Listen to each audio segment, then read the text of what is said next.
Hi, so our group chose the topic of meat production from cellular culture or lab-grown meat. The tasks for each person are listed here on this slide. Next, for the overview of our topic, meat production from cellular culture or lab-grown meat is the process where real animal meat is produced by growing cells in a lab instead of raising and slaughtering animals. Scientists take a small sample of animal cells and cultivate them in a controlled environment. The cells are fed in a nutrient-rich growth medium that encourages them to multiply and differentiate until they form muscle fat tissue.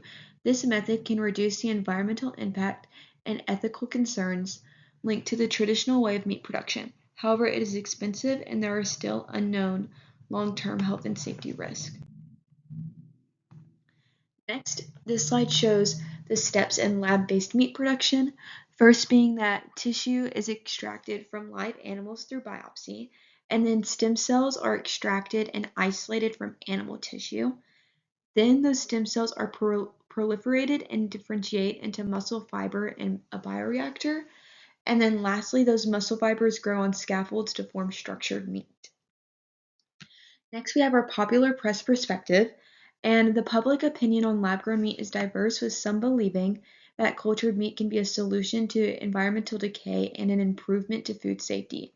Others argue that the cost of production and lack of familiarity make it unlikely to replace natural meat. Some states, including Texas, have banned the sale of this cultured meat for the time being. Struggles with the overwhelming cost of production and the grand scale at which meat would have to be grown concern the public. However, the environmental benefits and improvements compared to plant-based alternatives make this cultured meat a contender for discussion. The chart on this slide shows the increased meat consumption and that it would be hard for lab-grown meat to keep up with it. Next, for our peer-reviewed perspective, from a scientific standpoint, lab-grown meat is seen as developing technology. Research shows that cultivated meat has the potential to improve food system sustainability by reducing the use of land, water, and other resources while lowering greenhouse gas emission. Scientists are also exploring the usage of microalgae since they provide proteins and lipids needed for growth. This approach, though, comes with challenges such as flavor, texture, and the efficiency of the product. A big problem is that producing lab-grown meat is still very expensive and hard to scale up to feed large numbers of people. There are also questions about whether it has the same nutritional values as real meat. Overall, lab-grown meat is not fully ready to replace traditional meat and needs improvement, testing, and evidence before it can succeed.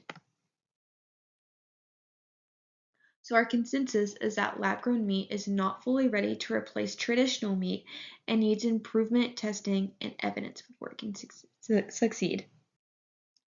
So our summary is that lab-grown meat has the potential to make meat production more sustainable by using less land and water. It might also reduce pollution and help the environment.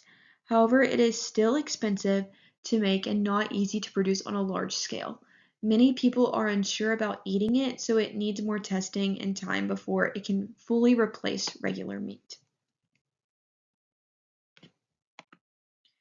And then for our conclusion, in summary, after researching, lab-grown meat has shown a potential for being more sustainable and reducing environmental impact. Lab-grown meat have high cost, and there are mixed opinions in making it hard to implement today. Lab-grown meat can be a key feature or a key future alternative with further time, research, and acceptance within society. Thank you.